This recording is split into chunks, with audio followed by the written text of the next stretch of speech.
Hey guys, I'm Dina. This is Creative Minds Homeschool, and today I'm going to make you a hopefully very quick video. I've already made this a few times, so I need to hurry up and wrap it up because I can't get all my thoughts out fast enough.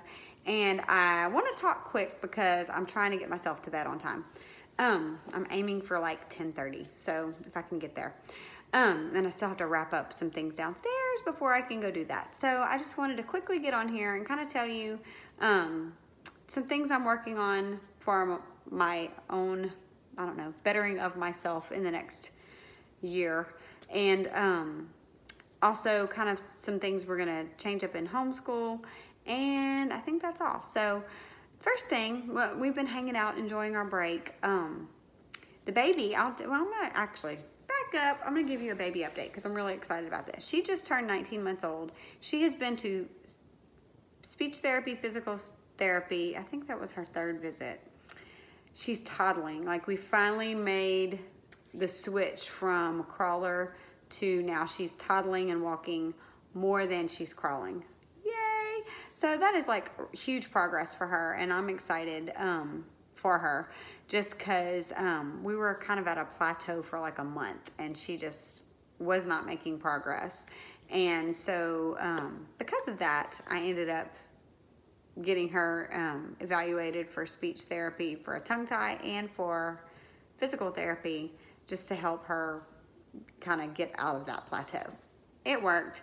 So I'm really super excited about that. I'm really hoping Friday when she goes for PT, they will say she doesn't need us anymore. It's really I'm hoping where that will end up.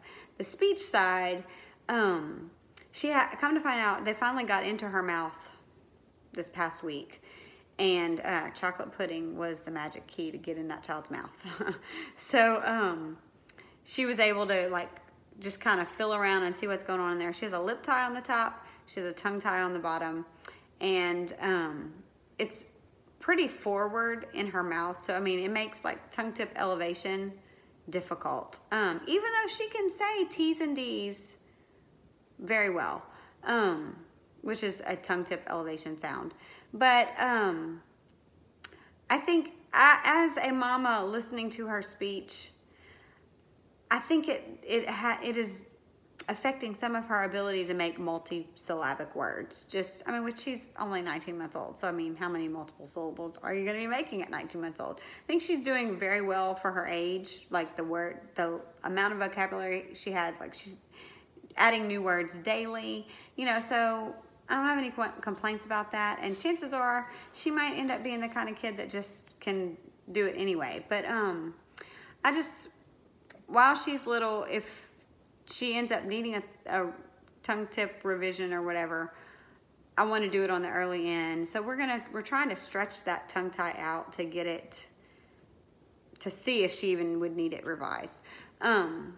So, and it's kind of slow progress, but we did make a good bit of progress toward, you know, seeing what's going on in there last week. I mean, even for me, I mean, brushing her teeth, she is very orally defensive. She does not want you in her mouth. We struggle. I mean, she cries every single night to brush her teeth. I don't remember my other kids doing that at all. Like, they were like, you know, toothpaste, yum. She is not that way. She's like, get the thing, I don't want it in my mouth. You know, she's not cooperative. So I mean, even being a speech pathologist, even if that was my area that I was real familiar with, it would be difficult. I mean, it's a fight. So I love that we have like a kind of an outside party doing all that, because she's comfortable, she's sitting on my lap and loving, she's with her mama, but I'm not the one poking around in there. It's a good thing. So I anticipate that we will continue doing speech even after she's done with the PT thing. So I will keep y'all informed, but I was just super excited to say that she is actually like, she's a walker now. Like, that is so awesome. It's the cutest thing, and she's so sweet. And it's like she's getting the hang of it where she's not constantly falling, because it was just, I was really concerned, like, is there a balance issue going on? Because she just falls down all the time, but she's finally getting where I can tell she was about to fall, but she righted herself and kept going. So I think we've turned a corner in that area. Another thing as far as moving on, other things, you know how it is. It's the beginning of the year, and I'm sure y'all are the same way I am. I would assume most human beings are like this. It's the start of a new year. You assess where you've been, where you've gotten to, and you figure out what you need to do better in the next year. I am there. So I would say I have 3 areas. Diet, well, health, put it health, diet and exercise, sleep. I don't remember what the other one is. It'll come to me in a minute. Oh, well, I guess diet and weight go together. Health, sleep, which kind of goes with health also, and attitude. Let's just put that in the category. Do you see how these 3 things, they are intertwined? They feed off of each other. The mama who doesn't sleep is gonna wake up cranky, is gonna probably medicate that with bad eating choices. It is a vicious cycle that I am in. I know I had told you a few months ago that I was a rehabilitated night owl. Well, then came the holiday stress. And the way I handle stress is staying up too late and doing whatever it is that needs to be done, but or not doing much. It just depends. You know, it might be something like being on Facebook way too much, which guilty, you know, which I am about to make a break with Facebook for probably, I don't know, several weeks probably. I'm gonna try my best to stay off of there. It just kind of sucks me in and just takes my time and attention, and it's a really bad habit that I've gotten into. You know, it's one of those things that's so easy. It's just a mindless thing.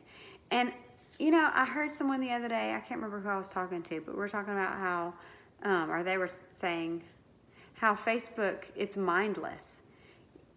Or all of that social media stuff. A lot of it, you're just scrolling and scrolling and it's mindless. And, you know, have you ever heard something about an idol, something is the devil's workshop? You know, you think about what all am I taking in when I'm really not paying attention to what I'm taking in? Kind of a scary thought. So, you know, and I mean, there's I know one thing they're constantly shooting at. You go look up something you want to shop for, and next time you look at Facebook, guess what's on there hitting you in the face? Hey, you forgot to buy this. Look at this. Look at this. Oh, look at this again. I'm like, Facebook, stop it. No, I don't need to go buy that right now. Like, stop. But it's like they're bombarding us with all that. You know, it's just not good. And it's designed to draw you back in and keep you there as long as they can. So knowing that, I really need to cut ties with it for a while, just to make a break and to get, for lack of a better word, unaddicted to it. It is addictive. It's mind numbing in a way, which, that's terrible. You know, I guess there are different ways to medicate yourself when you have stress and whatever. You know, some people turn to drinking probably, or drugs or whatever, you know. I obviously turn to junk food and mindless social media entertainment. Not good, you know. I mean, so those are habits that I know I need to cut ties with for a while. As of yesterday, I started kind of tracking what I'm eating, trying to do better about that. I'm using iTrackBites app. Just so Trish had mentioned that over on her Weight Watchers is my jam channel. There's you a shout out. But I hadn't heard of that before. I just know myself enough to know I am so flaky and I don't want to pay. I'm cheap. I'll just be honest. I'm super cheap. And if I can do something for free instead of paying for it, I'm all about free. And I like the accountability. Just seeing, you know, well, this equals, not that, my husband, he's like, you should just count calories. I'm not mathematical and I'm not good at math. And honestly, when I see how many few calories, to be able to lose weight for someone that's my size, to actually see pounds move, I pretty much feel like if I look at calories, it's depressing. It really is. Because I don't have a lot of calories to play with because I'm small anyway. I just have extra weight in places that needs to go, you know, so it's 10 or 15 pounds that are all concentrated in bad areas, you know, nowhere good. So, yeah, so I've done the counting calories. I did that last year, and I did lose weight. I lost, which I was still nursing a baby, which was very helpful. I don't have that going on for me this time, so it's gonna be harder, I'm sure.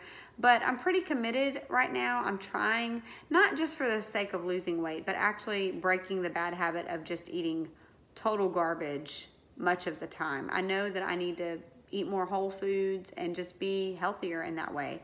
So I'm trying that for now. And as of today, I've used up all my points, but I haven't gone over. So I think that's a good thing after, you know, I think that's a good thing, especially considering my lunch was disgusting, y'all. I grilled chicken, which was really, really delicious. And then I threw it on salad, which was really, really gross. I don't know what happened. I think it's just, I've been so long, I haven't had a salad. And I think of salad as like that, you know, you go to like a salad bar and dump all that stuff that's really, really delicious on top. This was not one of those. And all the stuff I dumped on top was like vegetables. And I did chop up some apples and put it on there too. Usually I like that. I think it was the spring mix salad. There was just one of those pieces of green in there was just not tasting right. And it just, I was like, gross, this is nasty. So I finally, after several bites, I decided I'm not eating this. I'm just going to pick the chicken and apples out. And that's what I did. So you know, right now, honestly, if I'm honest, I'm hungry. But hey, if I go to bed hungry every night for a good little while and I can see the scale go down, and hopefully, I think a lot of the hunger is I'm so used to, I hate to say overeating, but just eating decadent, high calorie foods that they satisfy you because they're so filling, you know. Salad is not that way. So, you know, you gotta pay the price. And right now I'm willing to pay it. So I'm gonna try to keep steady marching on toward seeing the scale go down. That's the goal. Also, I'm trying to wiggle more. I say wiggle more because I actually broke out my old Wiggles DVD. Because Aaliyah loves music. She you know, her daddy's a musician and it comes naturally to my kids. I love music too, but my kids just it's like almost like they're wired a little different. They just seem to really, I mean, I guess I appreciate it too. I love the Wiggles.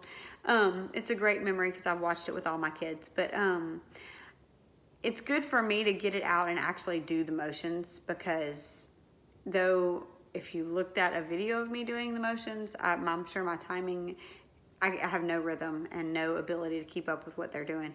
But just the sake of getting moving, it's worth the embarrassing, what it looks like is terrible, I'm sure. But I don't have a mirror and I'm not watching it. So my big kids are kind of looking at me like, what is she doing? Like, Mama, you are not a wiggle. But you're not one of them, Mom. Like, stop. But I don't care. It gets me off, not that I'm sitting, I always say it gets me off the couch. It's not like I sit down to watch TV very often unless we're all sitting down as a family anyway. I feel like I hardly ever sit down, but it gets me purposefully moving all of my body, not just my hands washing dishes or my folding clothes or whatever. So that's a good thing. So I'm trying to incorporate more exercise, and I'm almost about to wrap up this video so I can go try to get in bed on time. But so I'm gonna work on that. My diet, meaning what I eat, not what I'm not gonna eat, but just trying to eat better. Getting to bed on time and not night owling so much and wiggling more. I need to work on those 3 things. And then for the kids, we had a really great conversation today about goals for the new year, and just kind of like, what do you think you need to work on? And boy, they are very in tune. I guess that it's just like we're all people. I think a new year just brings you to a place of reflection, and it's just a natural time to do a reboot.